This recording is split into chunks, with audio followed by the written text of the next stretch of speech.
सबसे पहले सभी श्रोताओं को लक्ष्मण सिंह हरियापुर की तरफ से राम राम। और ये झिकड़ी का रंग आप ग्राम कौनेर की तरफ से सुन रहे हैं। गायक कलाकार हैं लक्ष्मण सिंह हरियापुर और ढोलक बजा रहे हैं मास्टर कालू हरजीगढ़ी से। और झीका पर साथ दे रहे हैं होशियार सिंह चांदपुर। और साउंड की आवाज दे रहे हैं देशपाल जी डीजे साउंड भैया।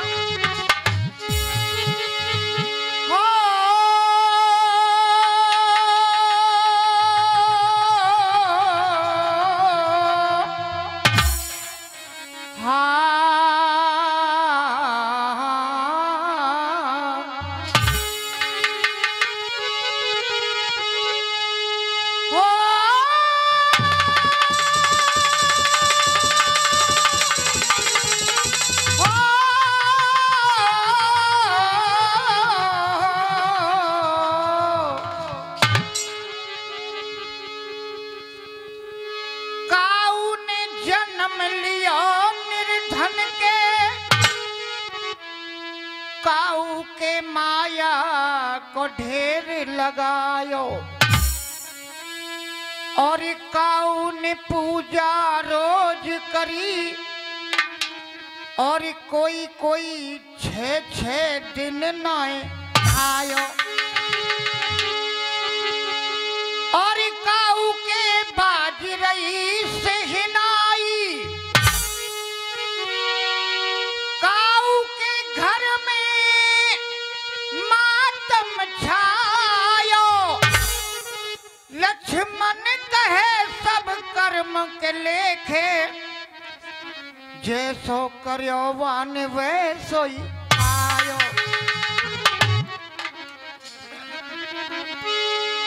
आइए छोटी सी भवानी भैया।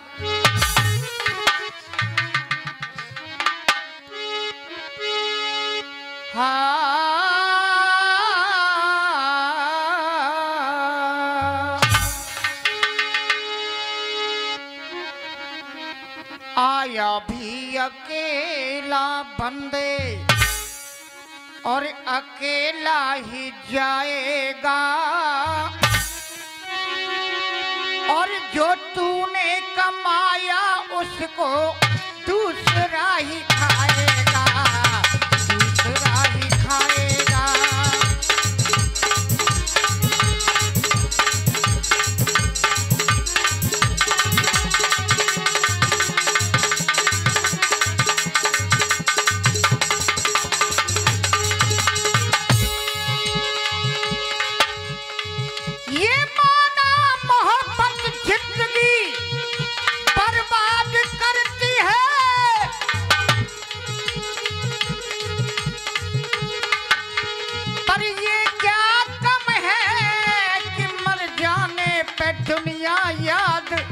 करती है जब तो कहते हैं कारे जैसे पहलवान आज तक ना भाई भैया। ये क्या कम है कि मर जाने पे दुनिया याद करती है। जैसा भी करेगा मानव वैसा ही पाएगा, जैसा ही करेगा मानव वैसा ही पाएगा। तूने जो कमाया उसको दूसरा ही खाएगा, दूसरा ही खाएगा।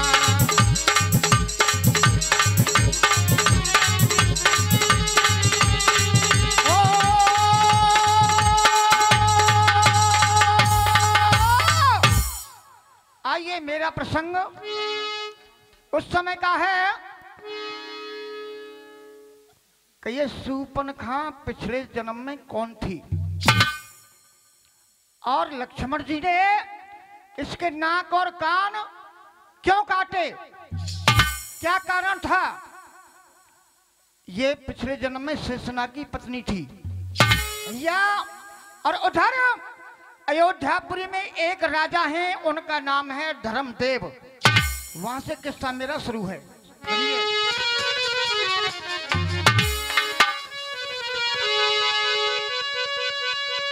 हे धर्मदेव नृपराज करे थे अवधपुरी राजधानी में। हे राजधानी में अधवर से मत जाना भैया, आबे जो से कहानी में, आबे जो से कहानी में।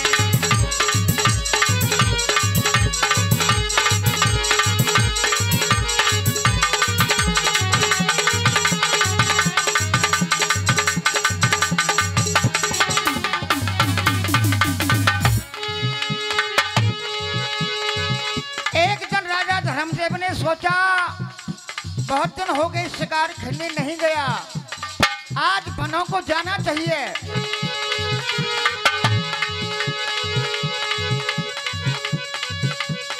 घोड़ा लिया सजाए भूप ने, घोड़ा लिया सजाए भूप ने, तनक न करी अमारी है, ये हमारी है।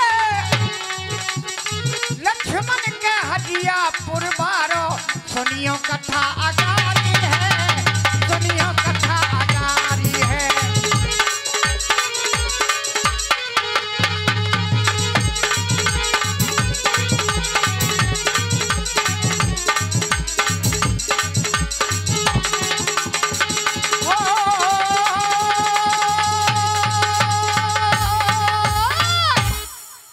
धर्मदेव शिकार खेलने के लिए निकल पड़े हैं और उधर में शेषनाग की पत्नी और आज अपने पिया से कह रही है कि सुनो पिया।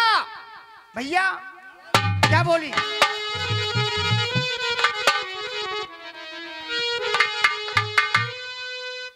और शेषनाग की नारियों और कहने लगी है समझा,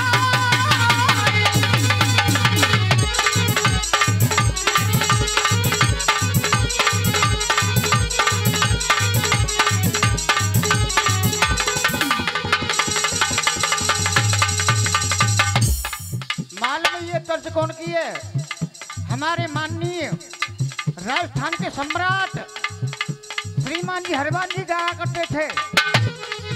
उन्होंने कहा कि भैया लक्ष्मण भाई ये तर्ज तुझे जरूर गानी है और यही आके गाऊंगा मैं।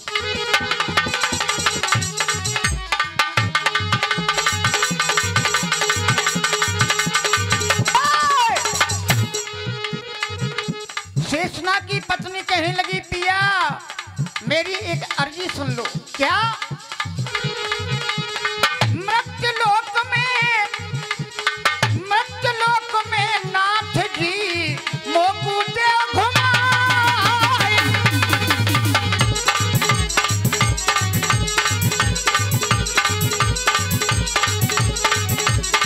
मोकू देव घुमाए।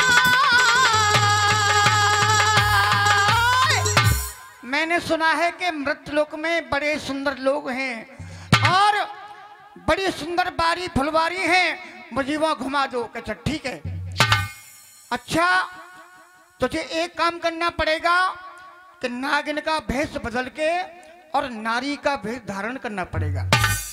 क्या हुआ भैया,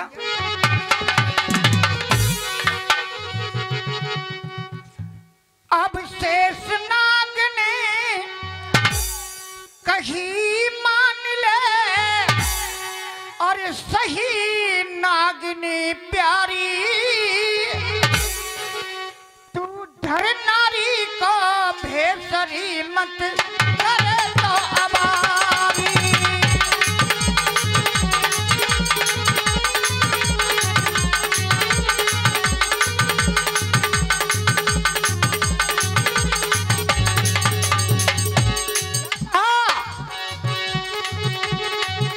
ये मर्द बड़े दिल सर्द बड़े बेदर्द न धोखा खाना,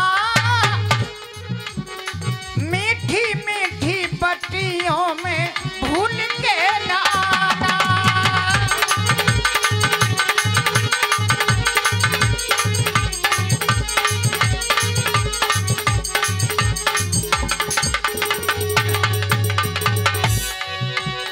ये मर्द बड़े दिल सर्द होते हैं, मीठी मीठी बातों में फंसा लेते हैं। और भैया कवि ने क्या कहा कालू,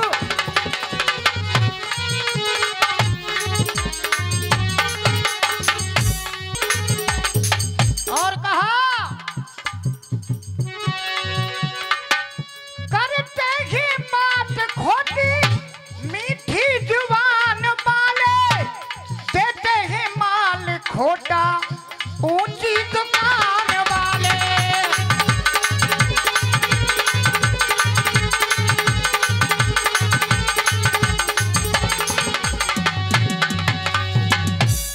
अगर तुम शोरूम में जाओगे तो माल खोटा ही मिलेगा।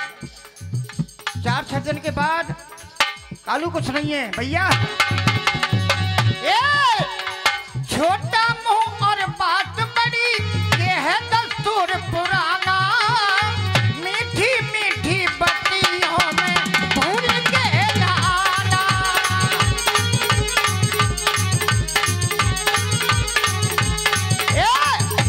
शेषनाग ने कहा कि तू नारी का वेश धारण कर ले क्योंकि तू नागनी है। ठीक है पिया जी, चलती है हर साई रहे मुस्काई ताल पे आए, अब शेषनाग ने नागिन से भजन सुनाए।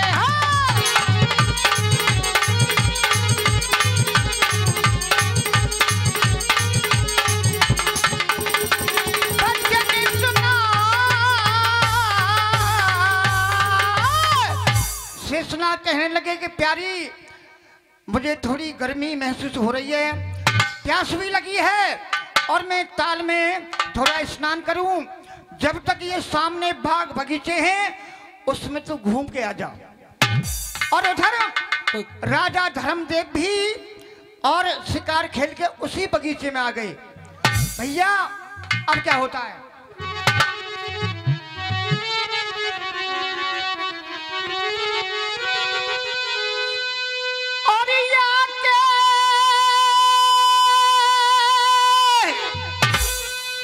लटके कमर पे लंबे केस और नागिनी और सैर बाग की भैया कारी राही।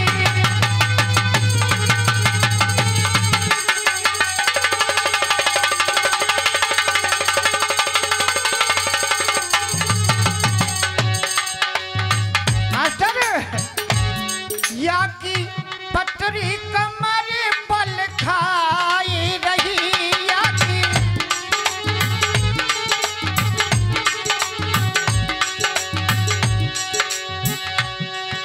की पतली कमर बल खाई रही हो।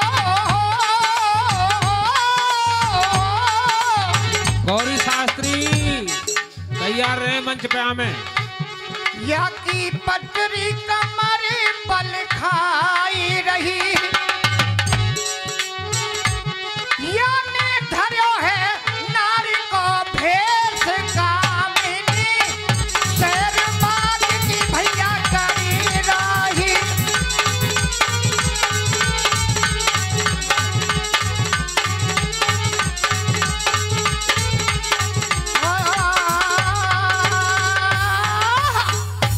राम राम साहब,